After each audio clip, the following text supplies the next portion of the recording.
let me just let everyone in. Let me just see how many people we have so far. So is 5, so people keep coming. But yeah, I think we can get started. Welcome everybody. So good evening. Welcome to yet another of the continuing education for the Zimbabwe Dental Association. I'd like to extend a warm welcome to Dr. Iratni from GC Europe. Just a little about him. He's a dentist who has been practicing since 1988, specialized in dental biomaterials, pediatric stomatology, and he's the scientific manager for Equia and GC. You'll be seeing today's discussion on biomimetic dentistry, which is also called bio-inspired material. If you'd like to go ahead, Doc, we are ready for you. Great. Thank you for the introduction.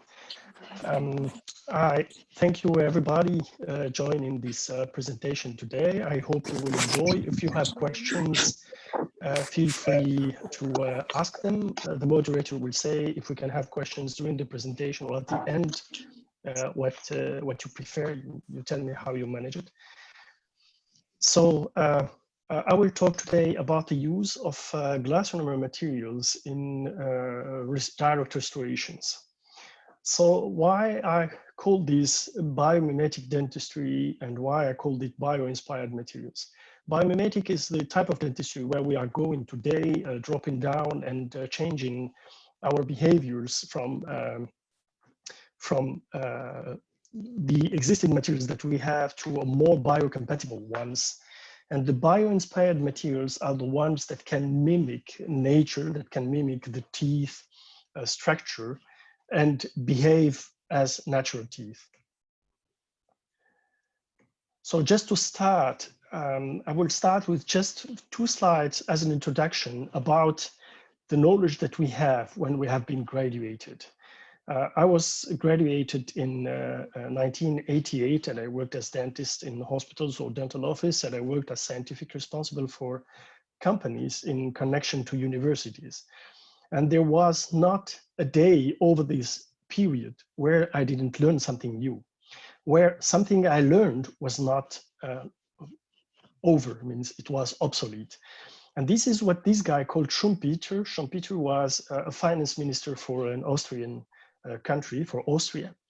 And he moved in the US last century, and he was a teacher in university, I think it's Harvard University.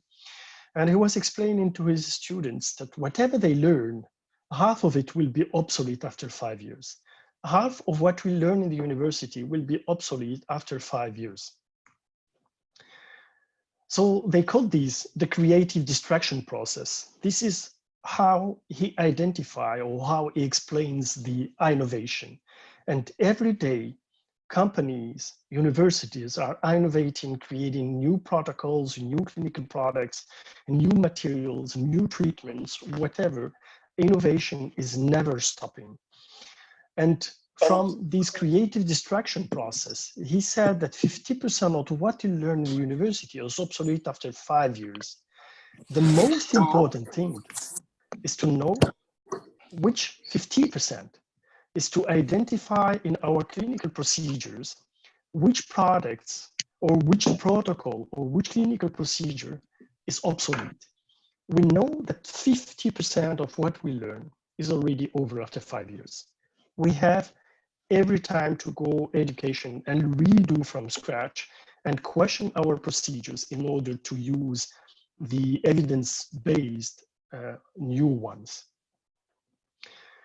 So what is bio-inspired?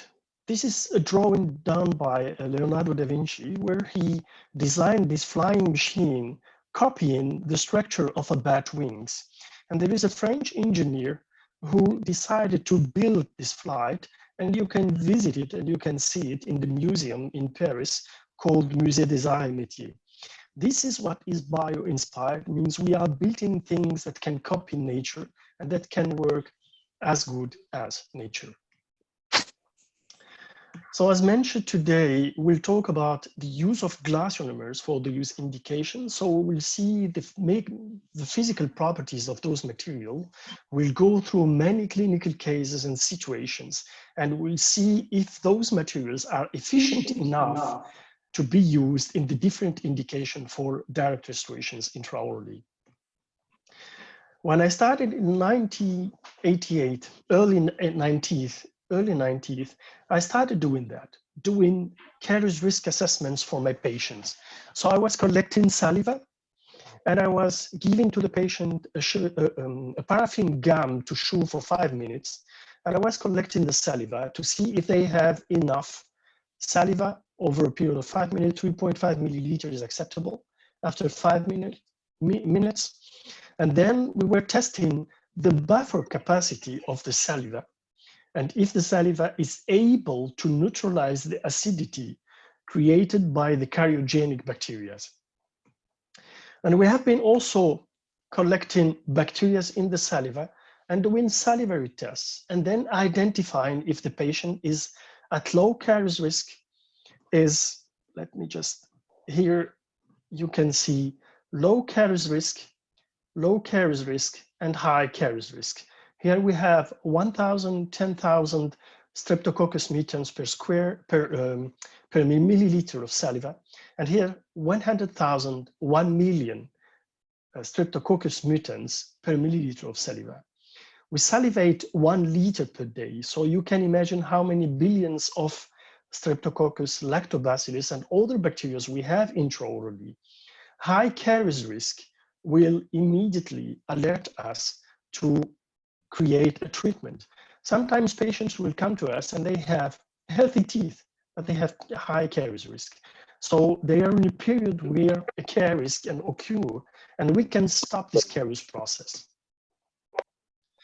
What I did also, and it was very funny, I was with some of my teachers, we collected saliva from babies, and we have been identifying the moment where the bacteria will occur or will appear intraorally for the baby. Is it before eruption? Is it during the eruption? Is it after the eruption? And which type of bacterial flora was intraorally? And we identified at that moment the window of infectivity. And the latest we can delay the appearance of the bacteria intraorally, the latest we can have caries occurring with those kids. So this is really important to manage also bacteria with young kids. So today, no need to do this complex bacteria analysis, risk assessment. We can use very easy products like caries indicators, plaque indicators. You apply this 3-plaque gel in the intraoral in the patient, and you will see the blue-violet color here gives you an idea of how old is the biofilm. Here it's 48 hours, means the patient did not brush the teeth over the last 2-3 days. The pink red is the biofilm that is cleaned, and it's an immature biofilm. And you see these surfaces are naturally cleaned during chewing process. And this light blue is the most dangerous for the teeth because this is the high-risk biofilm. And you see the pH here is 4.5. You have to keep in mind this pH because you will understand why some caries will occur even though we clean correctly our teeth and we have good hygiene.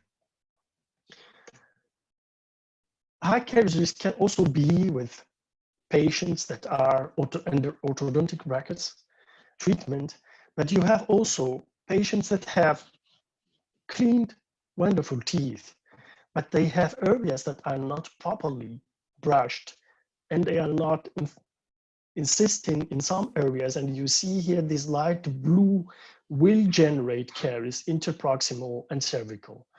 So we can show the patients how to clean and where to put efforts to remove the bacteria and have healthy teeth. I learned also that as soon as we will eat something sweet, our pH will decrease. The pH intraorally is neutral, it's 7. When we have sugar, when we eat sugar, our pH will decrease. This is the critical pH below which the enamel and the tooth will start demineralize, means the caries process will start. Every time we eat sugar, our pH will decrease, and it will take to the saliva intraorally to the natural defense nearly 20 minutes, half an hour, to make the pH increase again and go to a neutral situation. And you see it's in total 40 minutes. During this period, the tooth is demineralizing. When we have a remineralization process, when the saliva will buffer the acidity, the pH will increase and the tooth will take again calcium phosphate and other minerals and will remineralize. This process is reproducing over the day, many times. It means it's not only once, but it's many times that this process is reproducing. And if you have an imbalance, means the pH is not going up, you will have a caries lesions. So the caries is nothing more than an imbalance between remineralization and demineralization. The tooth will release calcium and phosphate and will take again, will remineralize and will recharge with calcium and phosphate again. And this is important. This process will repeat over our life. So you see the pH is dropping and the pH is going up, and it will repeat every time. So when you see to the tooth, it's just a wonderful structure. It's very hard. If we want to drill it, we need to use diamond burrs, the most hard minerals to drill or to open the enamel structure. And it gets destroyed just by sugar. And this is where the problems are. It's only with sugar. And when you look to these drinks, just we are guessing how much sugar we have in those drinks. And you will see here, Monster, 14 cubes of sugar, 10 for the cola, 36, here 36 grams is 9 for chocolate milk, Red Bull drinks, it's 7. These ones, orange juice, Red Bull, Monster, and cola, are the most dangerous because they are not only high sugar content, but they have also a very low pH. And you see the pH of the Coca-Cola here. It's 2.2 or 2.3. 2.7 for Sprite and Fanta. And you have it orange juice is 3.3. And the most interesting thing is to see that these pH are low, but to compare them, that's something to talk to us, that can talk to us. And you will see here, self-etch adhesive systems that we are using to etch our dentin and etch our enamel have a pH ranging between 1.3 to 2.7. So this is similar to our adhesive systems. And when I was working in the hospital in pediatric dentistry, I was treating patients that had huge number of caries. We have been extracting caries and treating the patient young under general anesthesia. And why? Because the parents are giving them a pacifier with honey or a pacifier with cola or with soft drinks that they will sleep. This will drop the pH for a long period. And they do that repeatedly every day, every night, leading to a caries lesion. So it's a demineralization process. The tooth is nothing than a car battery, discharging and recharging every time. Some of our teachers here, Raymond van Dijnen, is a dentist in Netherlands, and he's also one of the supporters of the use of biomimetic materials, is calling this type of caries, multiple caries, is calling them Red Bull caries. And this is exactly what it means. It comes from soft drinks. So before we talk about glass lonomers, I wanted just to have one small thing about fluoride. Fluoride is absolutely mandatory if we want to avoid caries. There is no other way to avoid caries today rather than using fluoride.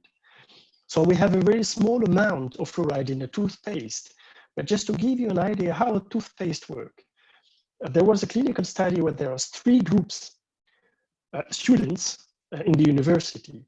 The first group was brushing just using the toothbrush, only the toothbrush, a mechanical brushing. The second group was using a toothbrush and a toothpaste, but non-fluoridated toothpaste, not fluoride.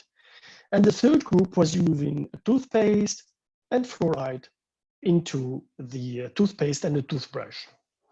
The 2 first groups showed caries lesions.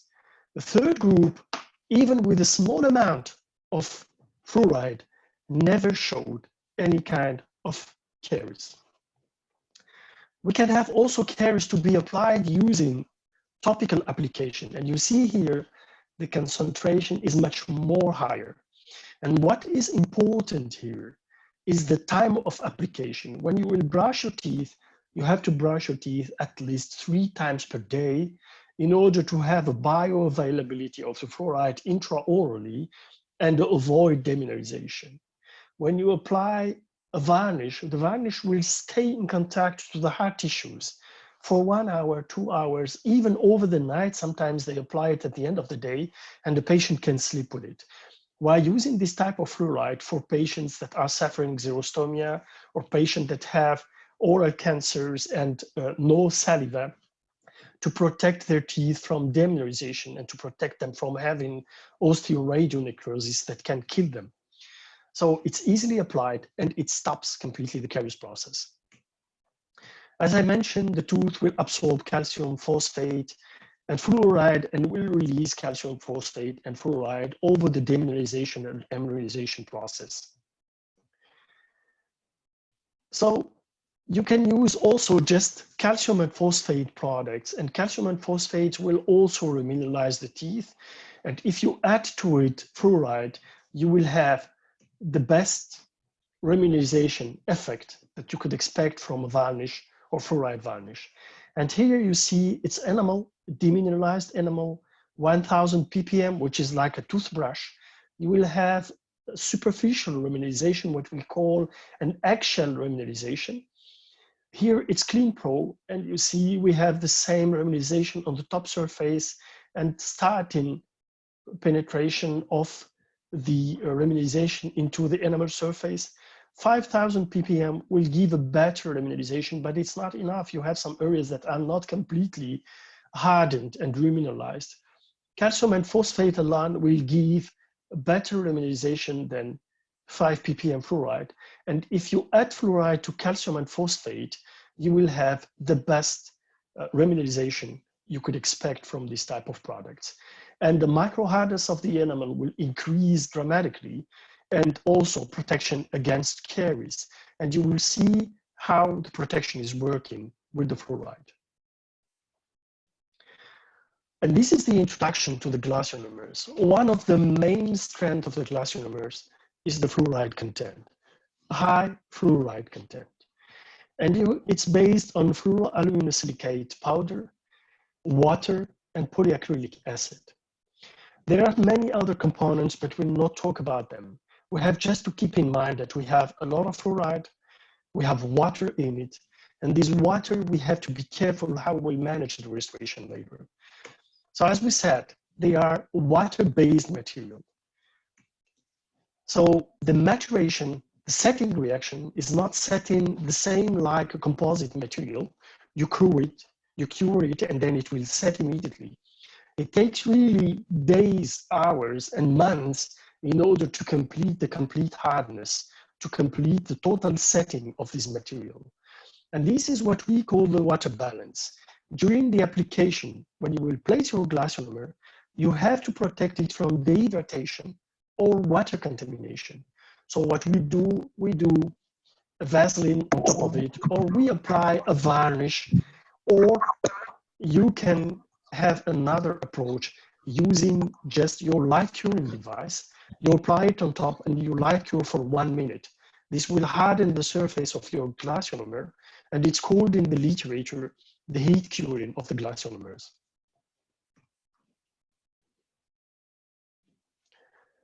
we have conditioners that are also can be used. Normally, we do not need, in comparison to composite, we do not need any kind of conditioner in the tooth structure. But if you apply the conditioner, you can have a double adhesion value with the glass ionomers, and you can reduce dramatically and significantly risk of leakage.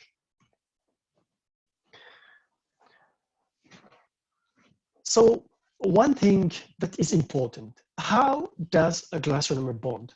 When I ask a question to colleagues, to friends, dentists, how does a composite bond? Everybody has an answer. You have to etch your enamel and your dentin, apply your adhesive system, Lightcure it, and put your composite on top of it. Here we have just to place your glass ionomer without anything on top of it. And you will have a substitution reaction. It's an ion exchange between the glass ionomer and the tooth structure. And this is the most important thing. And just after that, we will start looking into some clinical cases and how to use them. But it's very important to see how those materials work in order to be able to perform restoration that can clinically be successful over time. So when you place your glass ionomer, you will have a hypermineralized layer between the tooth structure and the material itself, the restoration material. And you see here, it's the enamel, it's the glass ionomer, and this is not enamel and not a glass ionomer at all. This is a new substrate, a new substance that is the interface between the glass ionomer and your tooth structure. The same here too, and this is what we call fluoroapatite. It's not anymore normal enamel. It's much more stronger. It's 10 times stronger than enamel. Whatever the restoration you will place intraorally, the weakest points for your restoration, prosthetic or direct restorations, it will always be the margins. The strongest point for a glass ionomer is the margins. So you will never ever lose hermeticity. And this is what is mostly interesting with glass ionomers. And you see here magnification. You have your glass ionomer, you have your tooth enamel structure, and you have this interface that is called interface layer, hypermineralized layer, or substitution layer. I found 10 different articles describing this interface between the glass ionomer and the tooth structure. And this layer is much more resistant to the acid attack than the glass ionomer or the surrounding dental tissues. Means your enamel can be demineralized by acid attack. Your glass ionomer too, but not the surface. And to show you how strong it is, one teacher is Professor Yengo from Emirates, Arab Emirates University. He etched this area using the phosphoric acid. And you see what it gives. The adhesion value is low when compared to the glass ionomers, the composite, but it is always hermetic, totally sealed, 100% sealed. And this is when it's etched. You see here, you have your glass ionomer, your tooth structure, the interface in between. And when it's etched, the glass ionomer is here, the enamel is here, and you have the interface layer that is not etched at all. It is much more stronger. It's a reason why these materials are always hermetic. You can have, they can fracture, they can wear over time, means be abraded, but you will never have secondary caries for this. And this is the most important thing, is to not have secondary caries for our patients. This is for enamel, and you see he etched, Professor Yengo etched the interface in the enamel, and he did the same in dentin. And this is the dentin surface, and you see the interface between the tooth structure and the restoration material is much more stronger than both substrates, restoration and tooth structure. It is 10 times stronger. And this is what is important. If you want to demineralize this area, you need to drop the pH dramatically. And it is 10 times more resistant to the acidity produced by the acidogenic bacteria. As I told you, these materials can degrade, can abrade, can fracture, can whatever you can have as problems with them, but you will never have leakage. You will never have leakage. Tu t'en vas. You will never have leakage. It will always be hermetic. And you see here you have enamel in activa, which is a bioactive material. You see the leakage here. You have enamel and a composite here and use of adhesive, and you see you have leakage also in here. These materials are 100% hermetic. This is the strength of these restorations. I remember Professor Ferrari made a presentation in 1998, and I was present to this presentation. And he showed the clinical cases where there was a molar, a lower molar, totally abraded, like a volcano-shaped restoration, ugly, opaque, not functional, no occlusion on it. And I asked him why he showed these cavity, this restoration. And he said, I told him it's ugly, it's not nice, it's not functional. But he said then, yes, but it's hermetic. I don't have secondary caries. So this is the main strength of those materials.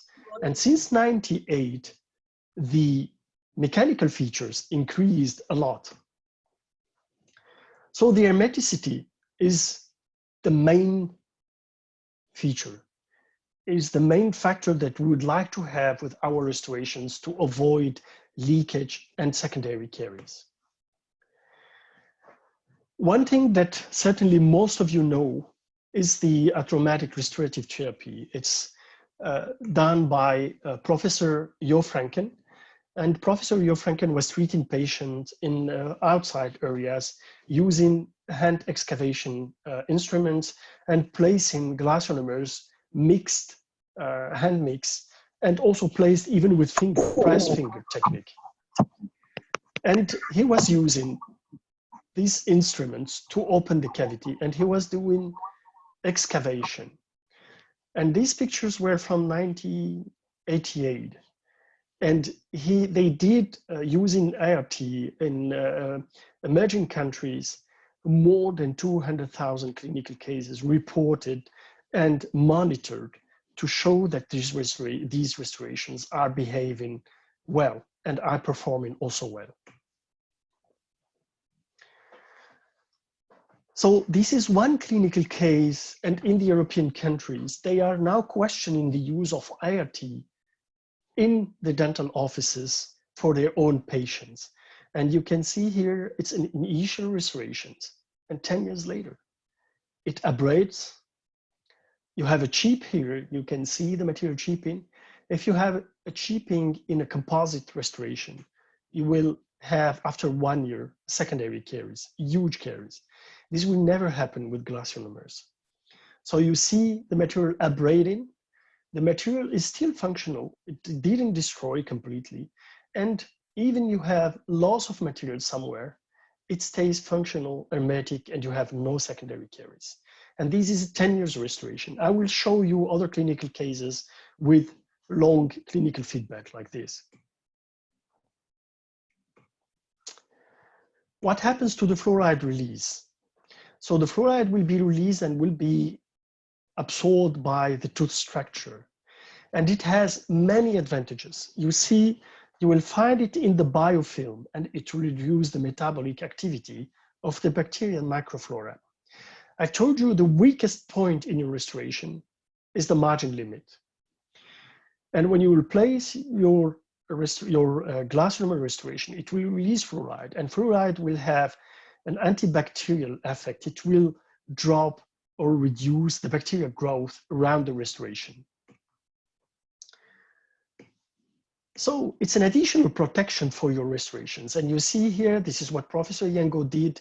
He placed the glass lonomer, you see it's dark here, color, and the surrounding area is, here you have bacteria growing, and here you have a drop of growth of the bacteria here.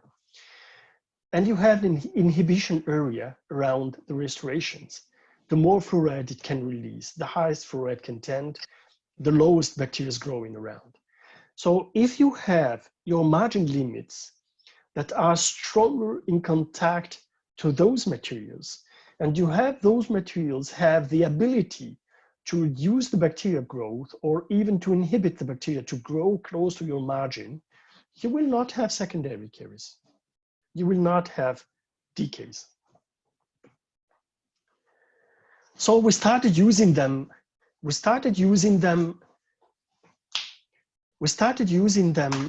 Those materials to different situation, clinical situation, intraorally, in the occlusal areas, and we find out that it can also stop the demineralization in the adjacent teeth. There are many clinical benefits using those materials in this interproximal area. You can use them also in tunnel cavity in class 3 restorations, in molars or premolars, and these will also stop the demineralization in the adjacent teeth. It will reduce the growth of bacteria in the interproximal areas also. One thing that we tried also to evaluate is if the glass ionomers are able to stop the demineralization of the affected dentin, or demineralized dentin, caries dentin. And this is also what Professor Yengo did, is that he applied a glass ionomer. After 1 month, he did cross cut sections of the tooth, and he measured the hardness and the fluoride uptake into this surface in contact with the restorative materials. And he showed that we have several hypermineralized areas in contact to the glass ionomer material. And the fluoride is going deep into the tooth structure. From there, they changed completely the excavation process. We know today that in the cavity, we will have soft demineralized tissue, we'll have firm demineralized, affected but not infected, and we'll have hard tissue. What we learned in the university is to go to the heart and remove everything until we have the instrument scratching within the hard tissue. This is not anymore the case. What we are doing today is removing only the soft dentin, keeping the affected dentin, and placing our restoration. And this is what we do. We remove all what is soft and we keep what is leathery, firm dentin. There are two approaches, and we'll talk just in the next slides how we can do, depending on the size of the cavity. If the cavity is small, remove everything. If the cavity is large and you can be close to the pulp, remove only soft tissue. The most important thing here is decontamination.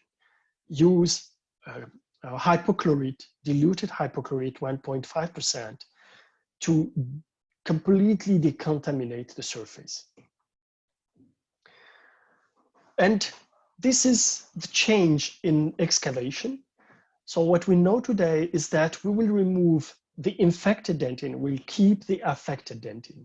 The most important thing is to have the cavity walls that are correctly cleaned, and we removed all the dentin from the cavity walls.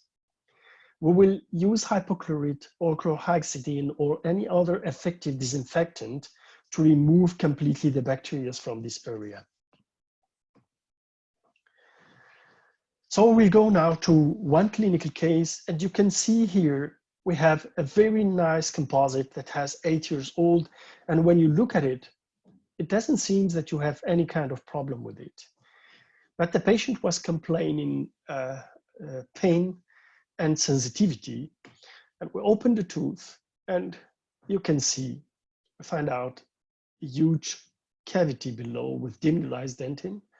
You can do hand excavation if you don't want to use excavators manually. You can use a burr, a rounded burr, multi-blade rounded burr, with a large diameter to avoid pulp effraction. So you see here, we cleaned completely the cavity walls and we didn't remove everything on the bottom just to protect the pulp. Disinfection will be done with hypochlorite 1.5%, and it is extremely important. I insist in these. This is the reason why we can have some problems if we have contamination done with bacteria again. So we use hypochlorite, we clean correctly, and then we will rinse and dry. Don't dry too much when you will place your glass lonomer. You will see some videos with clinical cases and you will see how we dry.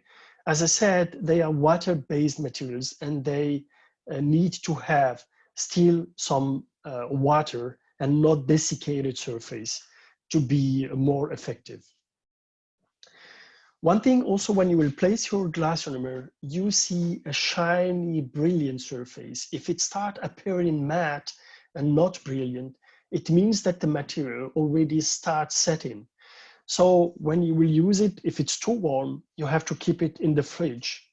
And you will take it before mixing it. If you use capsules, you mix for 8 seconds rather than 10 seconds.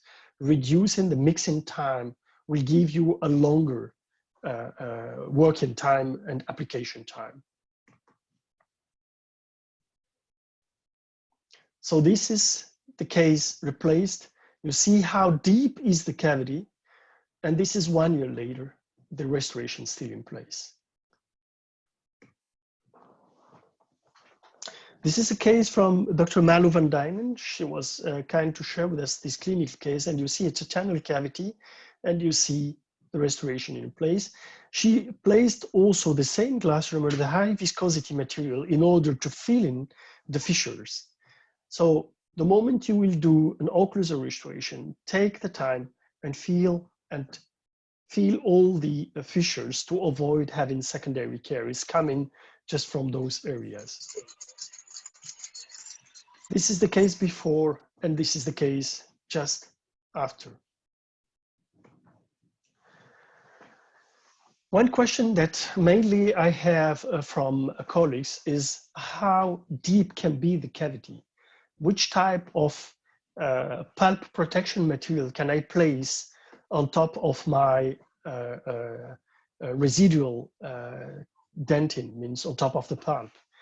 So I'm always asking colleagues, what would have you done here or here? And when I show the answer, this is a 9-year-old glass lonomer, very close to the pulp. And this is a 12-year-old Fuji 9 high viscosity glass lonomer, also very close to the pulp. And the teeth are still vital. So I checked in the literature because it's always a question that is coming and where the people are asking me about how close can we to the pulp. So I found out many articles talking about that. So we are using today biodentin to be placed close to the pulp in indirect pulp capping, or we can use also glass lonomers to do that, which are cheaper than, by far, than biodentin or other materials that can be placed here. So you see the material is placed and you see after that how it performs. You have a hypermineralized area, and this is the biodentin placed, and you have the same results. And after 2 years, biodentin and glass lonomer performed exactly the same.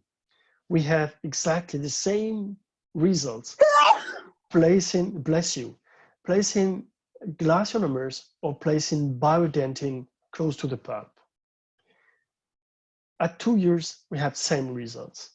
And when we looked to other materials that mainly we are used to daily put in our cavities, like calcium hydroxide or MTA, and you will see we have, after 12 months, the clinical success rate was about 83.3% for both materials, means glass lonomer and biodentin. And this rate is comparable to calcium hydroxide or to MTA in indirect pulp capping. So you have no problems placing your glass ionomer restoration close to the pulp. You can place it even if you have 0.5 millimeter thickness. Then you do not need to delay the restoration, placing a calcium hydroxide, leaving the patient go, come back, etc. You can do a one-shot treatment, one-time treatment. A glass ionomer can be placed close to the pulp. No need to put a liner except in exposed pulp. If you have an exposed pulp, yes, you put your calcium hydroxide and you wait until it will heal completely. Then you can do your restoration. Otherwise, no need to place anything below your glass ionomer material. This is an amalgam, and you can see it's an old amalgam removed. You see the size of the cavity and the restoration in place, and 2.5 years later. I told you when we saw this picture initially, you have to keep in mind this. The dentin will demineralize at a pH of 6.7. If you have these light blue colors, the pH is already at 4.5. Means it's already demineralizing strongly the dentin structure. So we have such situations. I don't know any kind of adhesive system that can bond efficiently to enamel, dentin, root dentin, and cement to different tooth substrates without losing hermeticity. So what you see is that the cement is very thin and it will be destroyed very quickly just with brushing the teeth. And the dentin will start demineralizing immediately and rapidly because the pH of demineralization, the critical pH, is 6.7. 60% of adults, when they have exposed root surfaces, will lead to demineralization, will lead to this type of situations. So what we will do here is place in glass ionomer. Glass ionomer bonds equally to the different substrates. Don't use it in your finger, use gloves or cocoa butter or Vaseline, otherwise it will bond also to all the tissues. And even in patients at high risk, glass ionomer provides localized cariostatic effect. In some clinical studies, after 2 years, no secondary caries on dentin was observed on contact to glass ionomers, where 67% of equivalent composite restorations were removed for secondary caries on dentin after 2 years. So you can place easily your glass ionomer here. The ones we have been doing in the past were not aesthetic, but they are functional, they are hermetic, they're protecting from pain, and they are giving a second life to this tooth. Today, these materials changed, and they are much more aesthetic. And you can see here, this is a huge, huge problem in many countries where we have, it touches, I think, patients from 7 years old to like 80 years old. Everybody has this type of erosions, cervical erosions. And it started to be a huge problem in some European countries. It's the case in France. I was in the University of Montpellier and they had over the day, I think like 20 patients, only cervical erosions. This is due to soft drinks and traumatic brushing. And you see the replacement was done immediately using glass ionomers. And this is the case 1 year later. And 1 year later, you cannot even identify where is the margin line. This case was done with Equia fill. It's highly aesthetic, and it will act, as I mentioned, means releasing fluoride, creating strong interface, having hermetic restoration. And over time, you can brush it. It can wear, it can abrade, it can maybe fracture, but you will not have secondary caries, and you can repair it. I will just tell you a story. I was in Algeria for a congress, and I met with dentists, and one of them was complaining having problems with composite, with post-op sensitivities and secondary caries. So we reviewed all the protocol, and I advised him to use glass ionomers for posterior areas and for class 5 restorations. I met him 1 year later for in the same place, and when I asked him, what does the glass ionomer brought to your practice? What did it change in your practice? And he told me something that I was laughing when he said that, and it was very funny. He said, it gave me peace of mind. And then I didn't understand, what do you mean by peace of mind? He said, when the patient is knocking to my door again, I know it is not for the restoration I placed, it's for something else. And this is what we can get using this type of materials. This is another cases for class 5 restoration. These cases are done in the clinical study in Milano University, and the case is from Dr. Matteo Basso, and you see 13, 14, and 15, and we have for those teeth 5 years after placement, and not so bad, it's the comments from Matteo, not so bad with traumatic brushing. It's still in place, it's a little bit abraded, but it's still functional. No secondary caries, no pains. This material is really recommended for kids, for elderly patients. Easy to place, cost effective, and you see approximately 50% of the cost of conventional restoration. It costs 2 times less than a composite to be placed. In some countries in Europe, in Japan, they have nurses in the nursing houses that are doing restorations for this type of patients. They are not even calling the dentist. What they do is that they do a video using laser fluorescence camera. They send this video to the dentist. The dentist will see the areas where you have caries, active caries, and areas where you have just plaque removal to do. And then they explain to the nurse what to do. They give her instructions. You have to clean the surface using a toothpaste or a polished paste. They do it, and then they apply a glass ionomer just using cocoa butter, and they place it with finger.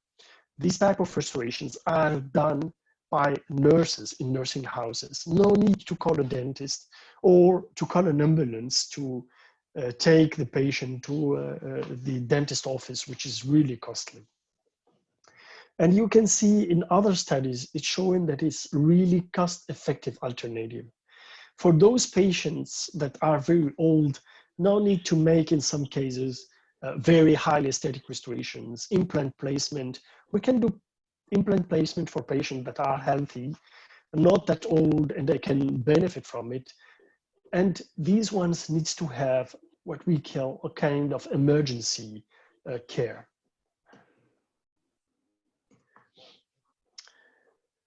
One other indication is the fissure sealant. Can we use glass ionomers to do fissure sealants, or should we use resins? So I checked in the literature, and what you see here is a 5 years old fissure sealant using a glass ionomer material.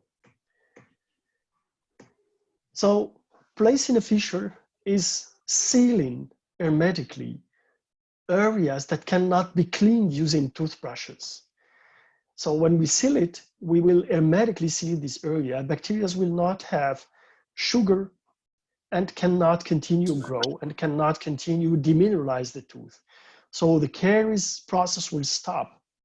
In one study, they did fissure sealants in already X-ray assessed caries, means the demineralization started and we can see it in X-rays. What they did is that they applied just fissure sealants and they followed these patients over a period of 15 years. As long as the restoration is hermetic, no caries progressed. No caries progressed. We need to have hermetic restorations. So placement of fissure sealant is very easy. decontaminate, disinfect using hypochlorite. Never etch when you use glass ionomer materials. Rinse with water. Do not dry too much. You will place the same glass ionomer that you are using for filling your class 1 or class 2 restoration or your class 5 restoration, exactly the same filling material. You will place it, you put cocoa butter in your finger, and you will press on top of the occlusal surface.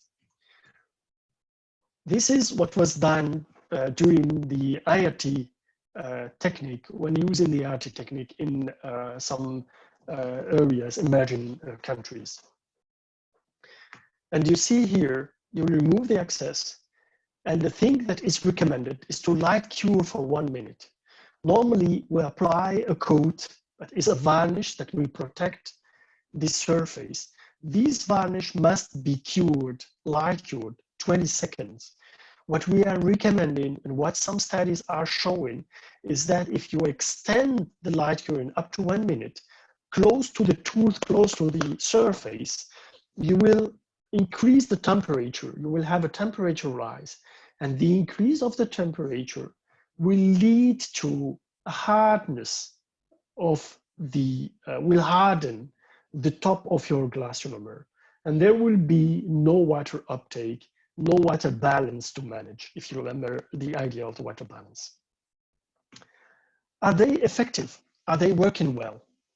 So I checked in the literature, and the glass ionomer mineralizes in fluoroapatite. Remember, when you place a glass ionomer, the interface between the glass ionomer and the tooth structure will be, this interface layer is fluoroapatite. The fissures are very narrow, very small. And when you will place your glass ionomer, this is the glass ionomer placed in the fissures. This is enamel, this is the glass ionomer, and it's not anymore a glass ionomer. It's the fluoroapatite. It's what they call pseudo-enamel. And you see the glass ionomers are 4 times more effective than resin sealant in case of fissure sealing. The only thing is that we have to respect, we have to follow the procedure carefully. Disinfect, rinse dry, press your material on top of the occlusal surface. And these will reduce dramatically the risk of caries for your patients. And when we look to some fissures, we see that clinically there is no glass ionomer anymore. It disappeared. I was working in this pediatric hospital, and we have been treating patients and placing glass ionomer. And after 2 months, when we see the patient later, there is no more glass ionomer here. It disappeared.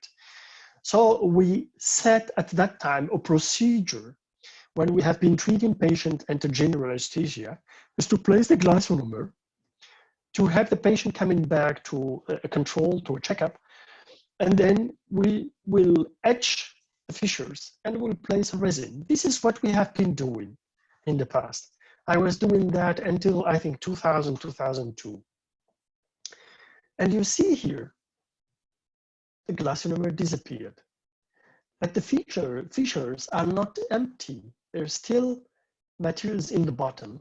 And the most surprising thing is that we do not have secondary caries.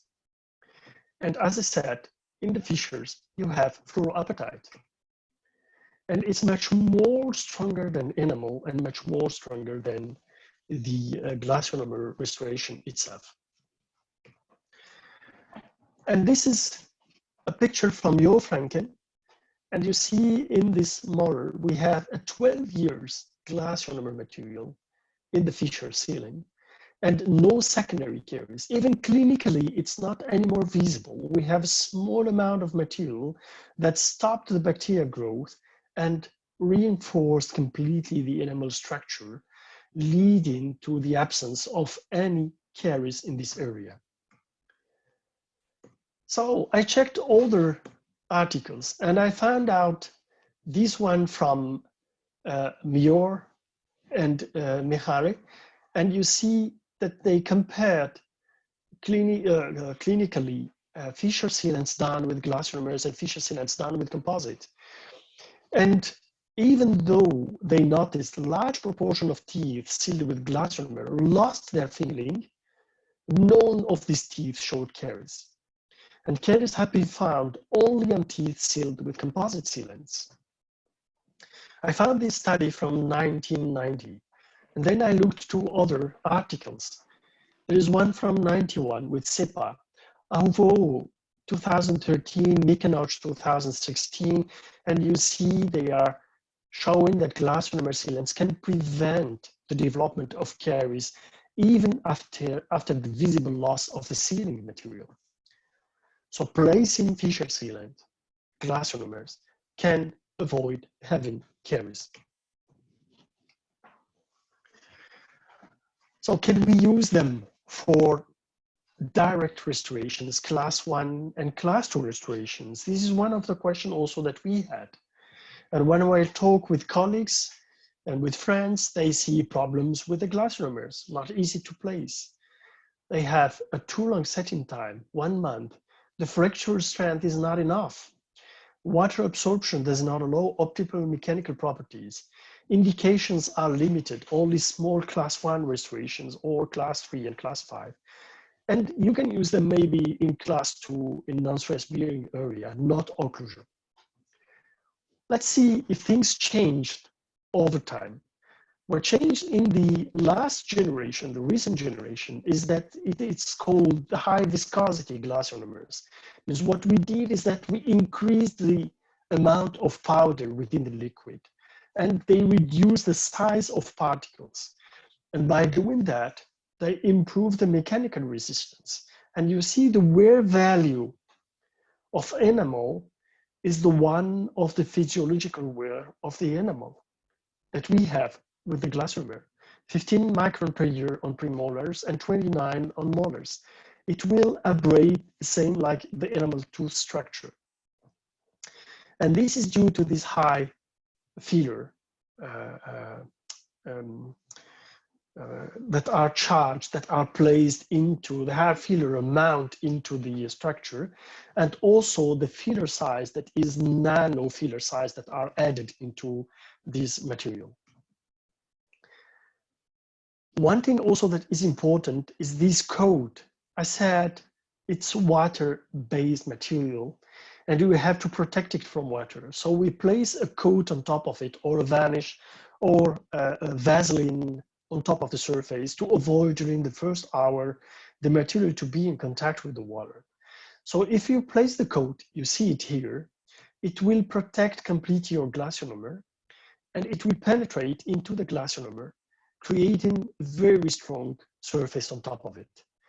This coat is used on top of ceramics, and it has the same resistance like the ceramic glazing after 1 year.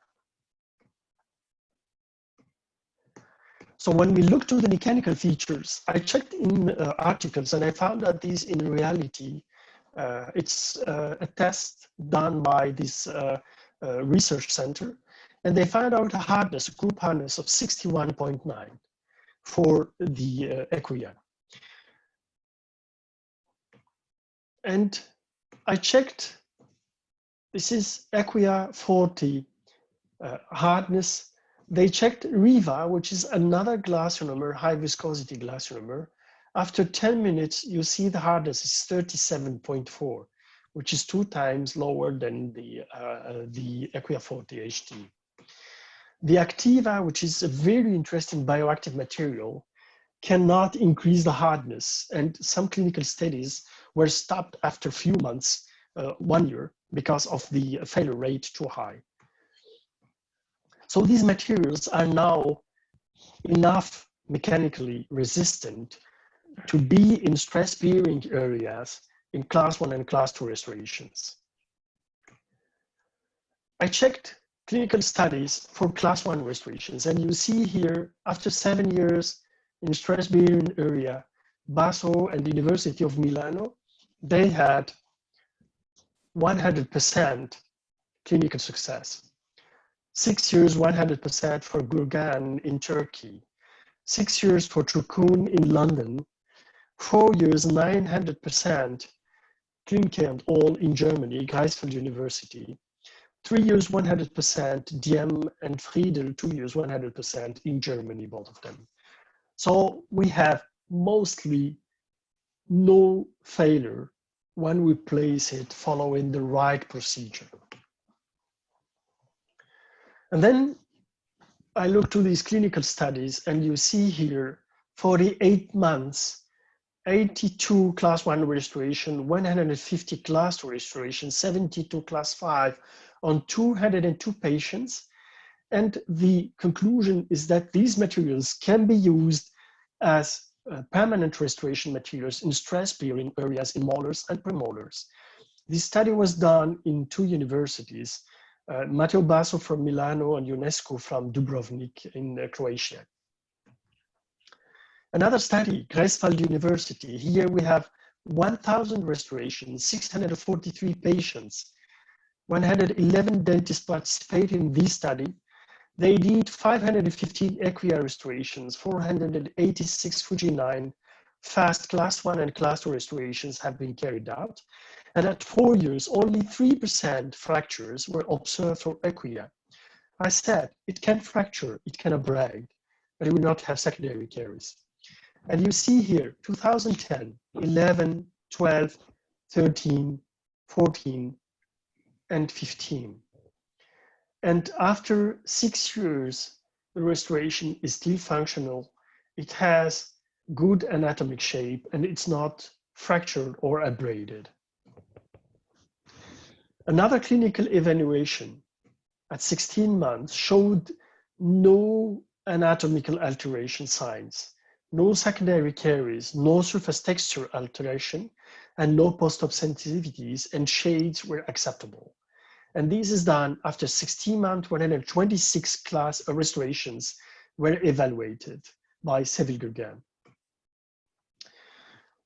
In another study, they compared Equia, this hybrid material, high viscosity glass lonomer, versus composites. And after 6 years in 126 restorations in 52 patients, both materials performed similarly, showing good clinical performance after 6 years. And you see here 1 year for class 2, 2, 3, 4, 5. This study is now at 10 years. That was published just recently. I was not able to include the results, but I can send you a copy of the article. So can we say that physical properties for those materials is enough to be used in stress-bearing area?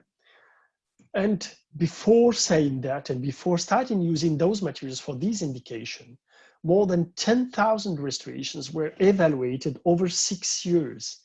It's after testing and assessing 10,000 restoration for a long period that we can see that we can use those materials for class 1 and class 2 restorations in stress-bearing area.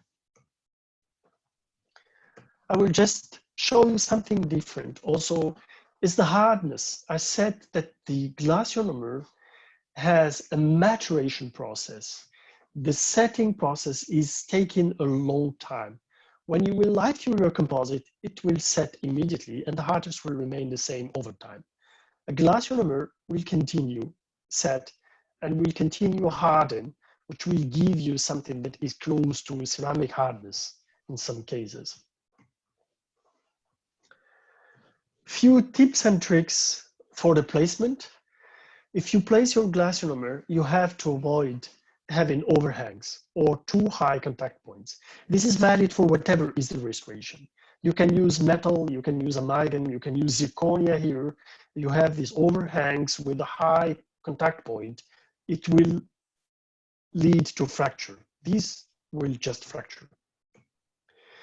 So when you will place your glass ionomer, make sure you do not have sharp angles. Try to round all the angles in your restoration. And you see if you have overhangs here, you will have fractures. So avoid overhangs. Round completely the margin crest here, the ridge, and round it and bring your contact point to a bottom place, means in between the two teeth in the interproximal area. So some recommendation for matrices, you can use pre-shaped matrices, sectional ones, or circumferential ones, rounded ones. Or you can use this type of matrix. Never use automatrix that is a tapered conical matrix. And this is the one that is leading to these overhangs because it's not pre-shaped and it's really tapered. You can see it. It gives you like conical shape that will lead to fractures. Or if you have them and you will use them, these will extend also the finishing time because you will have to work out all the contact points and remove all what is too high within your proximal area. We'll go now through clinical cases. You see a cavity and you see how deep it is. So here you have videos showing the application. So you see the size of the cavity, soft dentin, demineralized one. We can use hand excavation, or we can use large bowl rounded burrs, the copper tungsten burrs, to avoid pulp exposure. And you see here just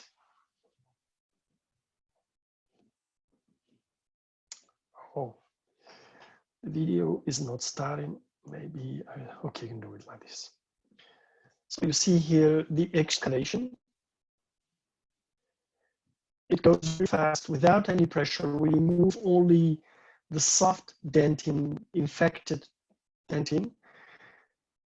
And then you will just rinse and dry, clean the surface, disinfect the surface first, applying hypochlorite 1.5 or chlorhexidine or any other disinfectant, and then rinse and dry. And you rinse and the dry will be like just 1 second, nothing more. Don't desiccate the surface, otherwise you will not have a good bonding to it. So you see the cavity is ready. And now we will use our capsules that have been mixed and we will inject into the cavity. You go really from the bottom to avoid including bubbles, and you fill your cavity and you see how fast it is. The material is musty. You can remove your capsule easily. You see, it's just a matter of few seconds to fill in the cavity. If you have a composite here, you have to etch, rinse, dry, place an system, Lightcure the adhesive system, and then place your material layer by layer. From the mixing to the finishing, you have 2.5 minutes. After 2.5 minutes, you can start doing the finishing. Here, just after the placement, you can start shaping your restoration.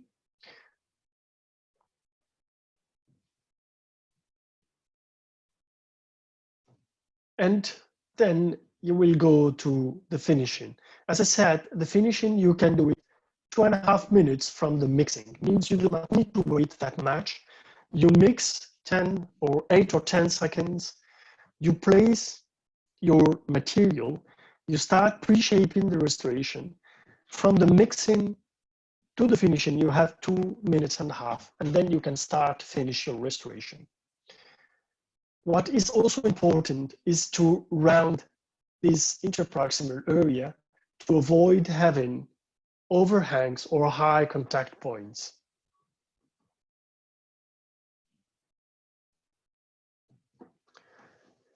You will apply your coat, this varnish.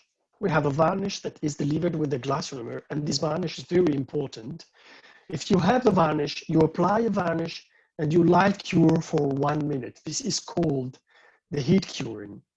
If you do not have varnish, anyway, light cure for 1 minute, very close, nearly in contact to the restoration material. And these will increase the temperature, will rise the temperature, and will heat the material. This is called the heat curing of the glass ionomers. It will increase the top hardness of your glass ionomer in the occlusal surface, and it will not absorb water. So you can see before and you can see just after the restoration. This is before and after. What you see here appear in dark is the affected dentin that was not removed, these leathery, firm dentin that we didn't remove in order to keep enough thickness to the pulp. You see before, you see after, a few months later. This is with a young girl, and we placed an anesthesia. And you see the cavity is opened. Excavation is done using hand instrument, or as I said, round burr. No need to go deep and remove all the affected dentin, but the cavity walls must be perfectly cleaned. This will guarantee the sealing ability of your material. You will rinse, you will disinfect, rinse, dry. Don't dry too much. Apply your glass lonomer. It should appear brilliant, shiny like this. And then you will press it with your finger and place the coat and light cure it for 1 minute. This is the final result. And this is really important.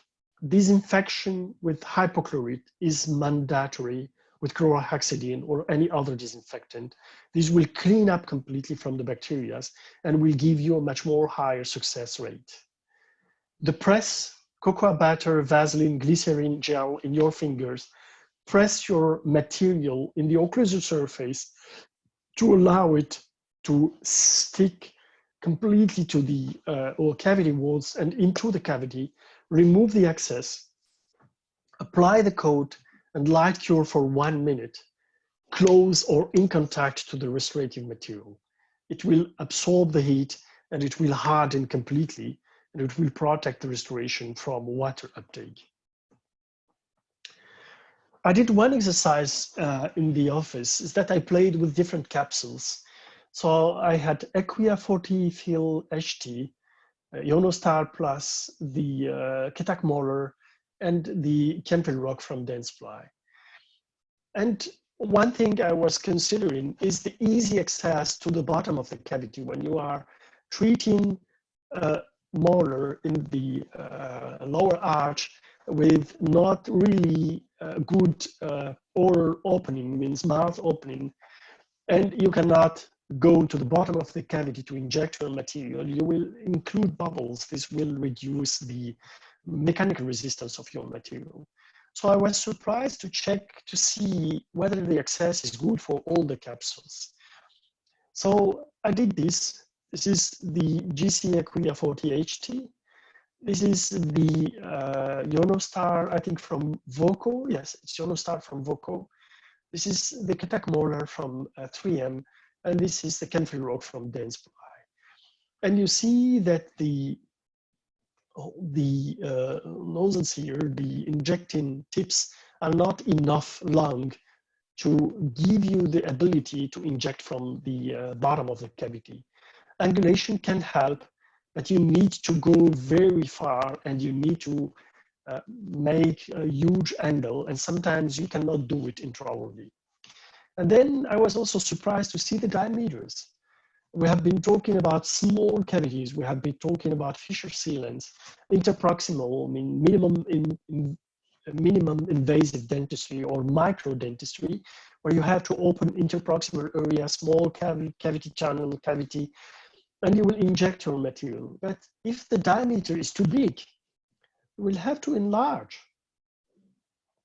You will have to enlarge more your cavity in order to allow the material to go within these, the preparation. So this is important to check. I checked also the different materials and from the placement, how many steps when you fill in your product. So here for Equia 40 HT, you will place the code, means you will, the indications are all here, class 1, class 2, class 3 in stress bearing area. It's the only material that is recommended for this indication. And then you will have to apply a coat, a varnish on top. You apply your light cure for 20 seconds. I told you extend to 1 minute close to the restorative material. And Ketak glaze, I never found the procedure, easy glaze for the Ionostar, you need to do 2 applications. First application, you do the finishing, and then a second application, and then you light cure and your restoration is done. The Riva code, the same is 2 applications. You first apply the varnish, you light cure, you do your finishing procedure, and then you apply again the varnish and you light cure it again. The only material that can allow you to do it after 2.5 minutes is the Equia 40. For this one, you have to wait 6 minutes before you can do the finishing procedure. This, I think, it's 4.5 minutes. We talked very briefly, and I think we are reaching now the end of the presentation. We'll talk about the amalgams. Amalgams have their own corrosion. Means in amalgam, we have already 4 different metals. You have mercury, you have tin, you have silver, and you have copper. And these amalgam alone will generate, one restoration will generate corrosion. There are countries that are producing amalgams and where amalgam is forbidden. Like in Nordics country, they are producing amalgam, but amalgam is not allowed to be used in their patients. It's used in other countries only for other people, but not for them. What you see here are different amalgams. This is a high silver amalgam. It looks like brilliant, shiny, it's a noble material. This is a high copper material. It contains much more copper than silver, and it appears dark due to the corrosion on the top surface. In the university, I learned that we should place high copper to kits because this material is much more mechanical resistance has much more mechanical resistance than the silver, high silver amalgam. And then in between, you have 2 different amalgams. So here you see 4 cavities just in one arch. Just in one arch. When you see to the other side, maybe the patient has more amalgam restorations in the other teeth. So the surprising thing is that the regulation changed over years. Since May 2020, manufacturing or selling amalgam in Europe is forbidden. The regulation changed also for the patients. I have been part of the health council in France for dentistry in 1999 and 2000. And we have been talking about the phase out of amalgam at that time. And we published some indications where amalgam is forbidden for some patients. So for ladies that are pregnant, amalgam is forbidden. For ladies that are breastfeeding, amalgam is also forbidden. You cannot place it and you cannot remove it. Kids below 12 in 2018, in 1998, 1999, it was 12 years old kids in France. Now it's 16 years old kids. Below 16, it's not allowed to place an amalgam for the patients. And then people that have kidney insufficiency, that have some other general disorders, we are not allowed to use amalgams. And in 1999, it was stated that we should not place more than 1 square centimeter of occlusal surface with amalgam in one patient. 1 square centimeter is just 2 occlusal surfaces, nothing more. 2 occlusal surfaces. Here we have already above the amount of amalgam that is allowed for one patient. And since 1999, a lot of things changed. And amalgam is now being phased out. Some countries in Africa have signed the Minamata Convention, are in the decision to phase out definitely the amalgams, and they started using heavily glass lonomers as alternative, and also composites. When they are well placed, they can perform very well over time. When you remove the amalgam, this is what you have. This type of discolorations. This patient, it was a hell to treat him. We had to remove all these discolorations, and we did onlays luted with composite. So are glass ionomer performing as good as amalgams is one of the questions that I have always been asked. And you see here, it's a meta-analysis from Stefan Mikenauch. And the conclusion is that regardless of the type of the cavity, the teeth or the length of the study followed, there was no difference in longevity between a glass ionomer and an amalgam. And in this meta-analysis, 4 sets of data were showing that a glass ionomer was performing better than amalgam restorations. In another study, also Mikenauch, they showed that marginal caries lesions do not occur on glass ionomer restorations compared to amalgam over 6 years period in permanent teeth. In deciduous teeth, it was 8 years period. So if the amalgams are, if the glass ionomers are performing well, yes, they can be placed in stress-bearing areas for class 1 and class 2 restoration, and they perform as good as amalgams and as good as glass ionomers, as composite materials. Marginal adaptation, I told you, the weakest point for your restoration is the margin line. If you have strong margin lines, if you have hermetic margin lines, you will not have secondary caries.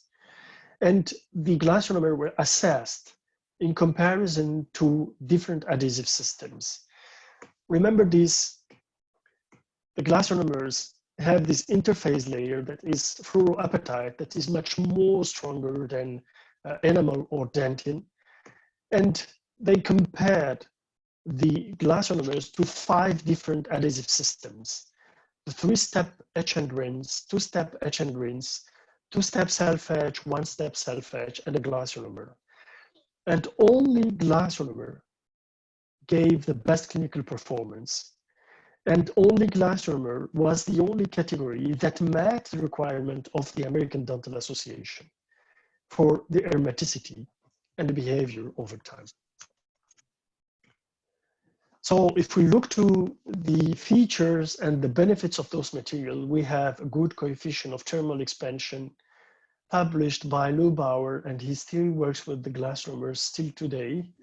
Low shrinkage by Degui, there is no shrinkage at all. Fluoride release, and they can be recharged with fluorides and releasing fluorides also over time. And this antibacterial effect that we have seen published by Yango, by Dune, and by many others, showing the inhibition of bacteria around glass ionomer materials. I think with this, we reached the end of the presentation. If you have questions, just feel free to ask whatever questions. And I thank you for your attention. Thank you, Doc, for that. You're welcome.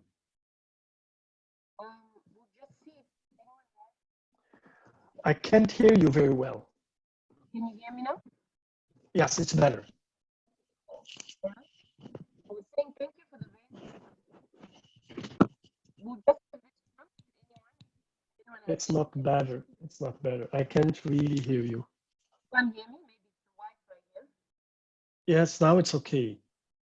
Yeah. So I'm just giving people an opportunity to ask any questions. Yes. Yes, if anyone has any questions. So I have a question. Can you hear me? Yes, I can hear you. Yes. For your presentation, you mentioned mainly posterior teeth. Are you using the GIC for attention? The question is not really good. Can you repeat? Okay. Can you hear me? Yeah. Okay. I was saying for your presentation, you mentioned mainly GIC in posterior teeth. Are you using? I mentioned what? You mentioned use of GIC. Yeah, I can't hear you. I think the longer you talk, when you start talking long sentences, then it disappears. I think it's your microphone that is not good. So short sentences. Okay. Are you using GIC in anterior? No. If I'm using GIC in what? Anterior teeth. Yes, in anterior teeth only for cervical areas, but not in the front, not in the incisal part. All what is anterior is done with composite restorations. Oh, composite. All right. Because we can control the isolation field, we can place them easily, and we can have better results over time. When it comes to areas where we cannot control isolation, where patients where we have high caries risk, in that cases, we use glass lonomer just temporarily, and then we do the composites later. Okay, makes sense. And You're then welcome. how does Atraumatio compare with compromise? How glass lonomer compare to compomers? Correct. I think compomers should be products that should be forbidden, the same like amalgams. They are polyacidic materials. They have they have hydrophilic, and they have degradation over time. If you check off the clinical studies, all of them are showing that compomers are not performing well over time. All of them. So if I have a suggestion, if you have to make a selection between a glass ionomer, a composite, or a compomer, never use a compomer. Use composite or use glass ionomer. Okay. But for me, compomers stopped in Europe, in most European countries, already, I think, in the early 2000s, something like that. Okay. We've got a question from a colleague. Maybe you can read it in the chat. I can maybe see the questions here. Oh, sorry. In the chat, just go in chat. Okay, how can I? Can you see? Just click on chat. I cannot. I can stop sharing maybe, and then I can go into chat. There's a question.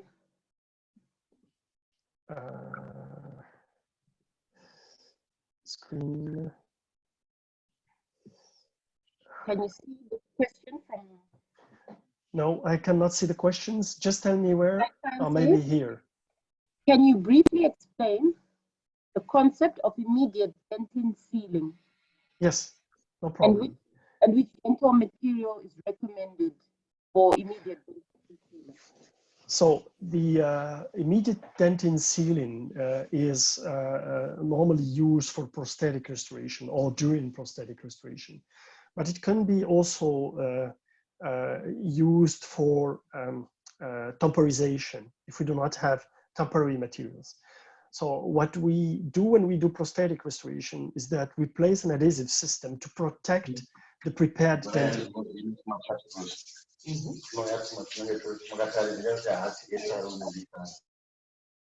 Okay, you can proceed. Yes, to protect the dentin from bacteria infiltration, from saliva, etc. So what we do is that we make our preparation, and then we will we'll place our adhesive system, and we'll light cure it. These will seal completely the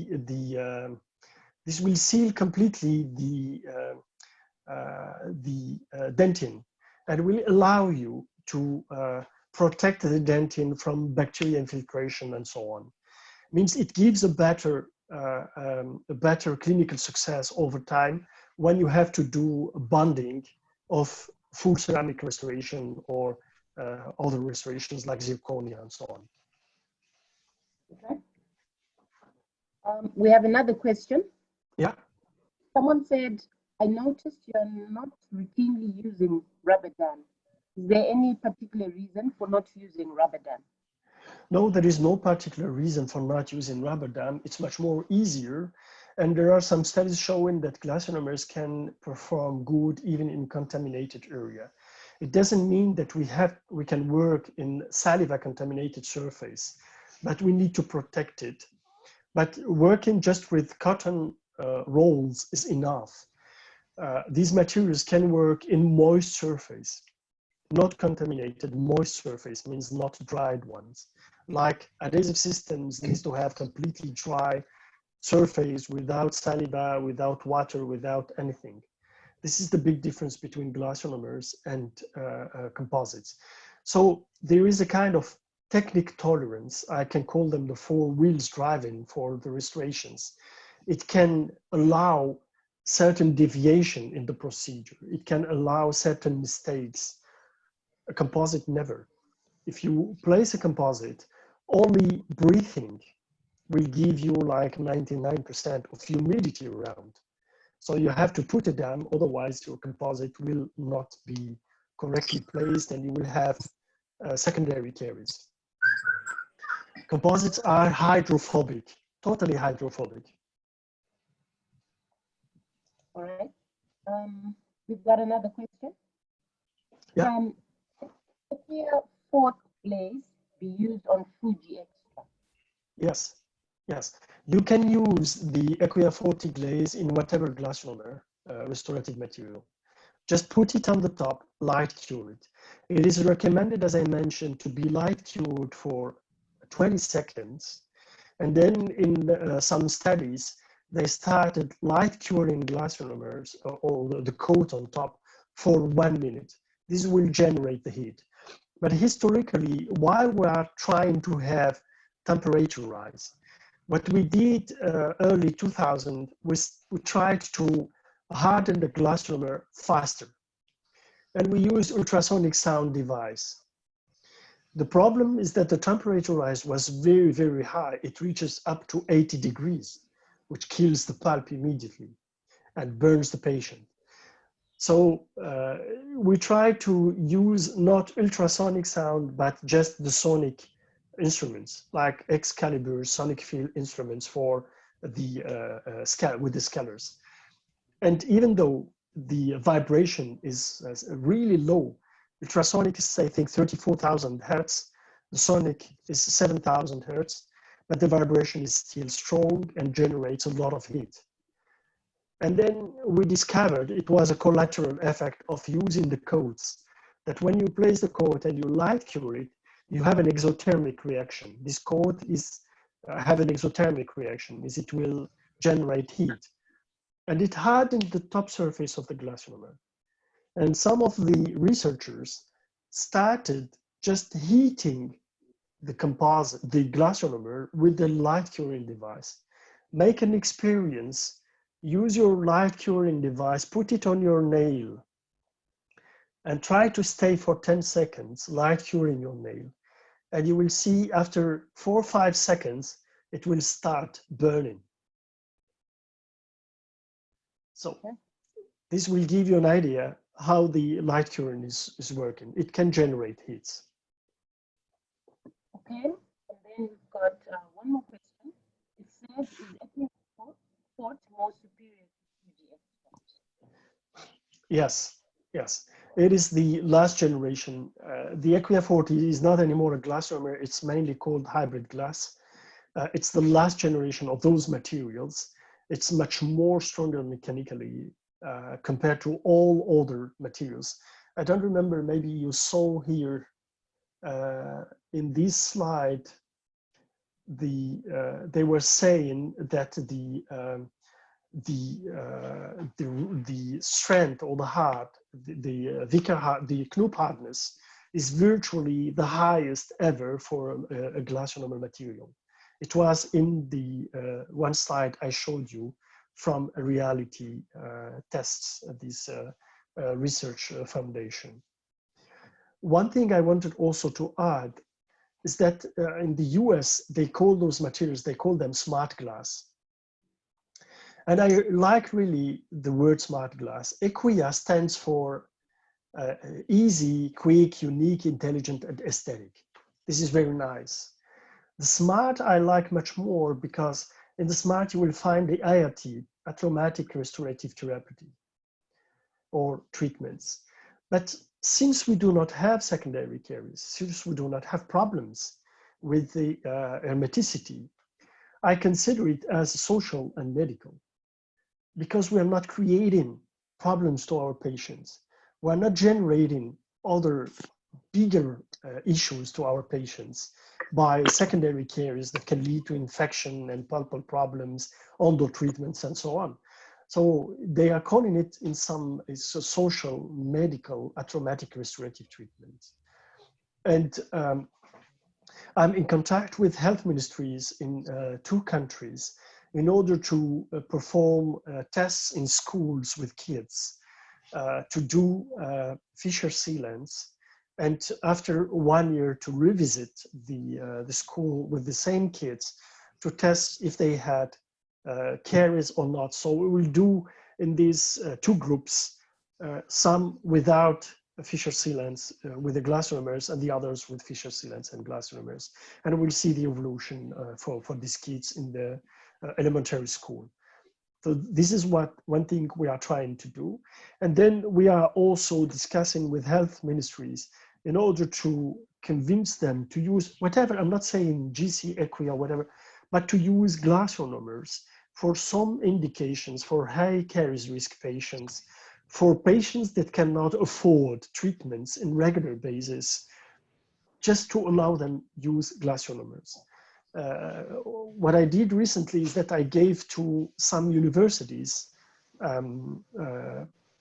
materials, glass monomer materials, like in Lagos universities, I gave them 150 boxes of glass monomers that they had from the company as a donation, and they started using them in Lagos. The Bangante University in Cameroon also did the same, and they carried the products themselves from France.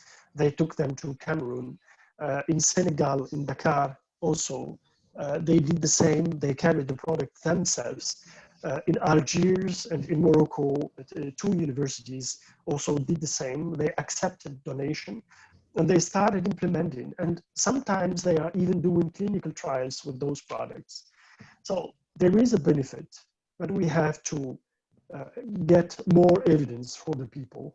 And I think really it gives a chance to some patients to avoid big issues later on. Another question. Yes. How do you repair glass ionomer fractures? Do you remove everything or just do sandwich technique with composite? You can remove the glass ionomer that is fractured or abraded. No need to go to the contact to the dentin. Means don't remove it completely. Remove only what is affected or what is altered, and then you cover it with a new glass ionomer. If you want to do composites for aesthetic reasons, you can do something like this, sandwich techniques. Here you see, I don't know if you see the screen. Yes. Okay, you can bond composite to resin modified glass ionomer or to conventional glass ionomer like Equia, and you see that the bonding is enough, means these material bonds to composite. So you can do closed sandwich technique or you can do open sandwich technique. Let me show you the 2 difference.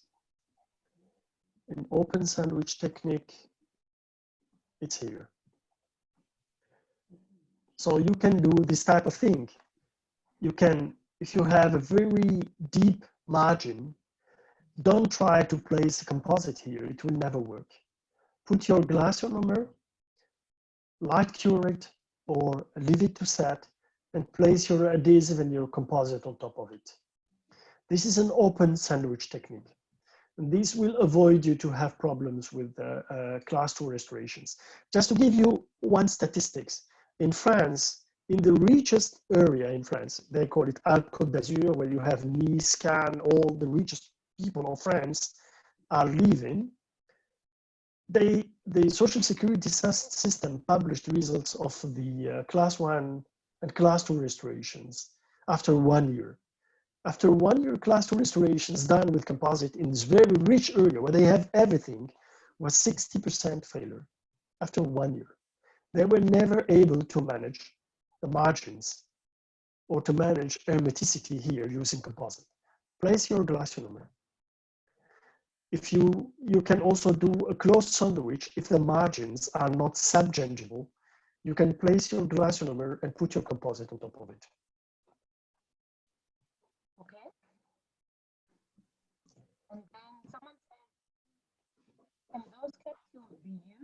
on more than one occasion, or once activated, it has to be used up before it's set?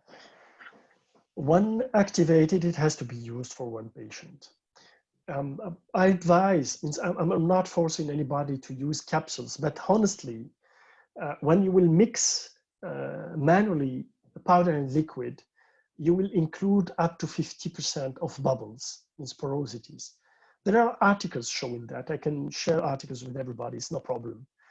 And the big difference, when you will mechanically mix the capsule, you will drop completely the bubble inclusion. So you will have a material that is much more stronger mechanically. And it is what is recommended by everybody today. Use capsules. You will lose as much material in the mixing pad than with the capsule, if not more. So thanks. That seems to be the last question we have from me. Yeah. Thanks again for the lecture. You're welcome. We look forward to hosting you at another stage. Thank you. It will be a real pleasure for me. If you have other questions, I think you have my email, you have my WhatsApp. Just feel free to send me your questions, and I will try to answer the questions as much as possible. So, thank you, everybody. Thank you for inviting me. It's really a pleasure. Stay safe and healthy, everybody. It's all the only comment I will make for the end of this presentation. Thank you. You're welcome. Thank you, Doc. Thank you. Thank you. Thank you. Bye.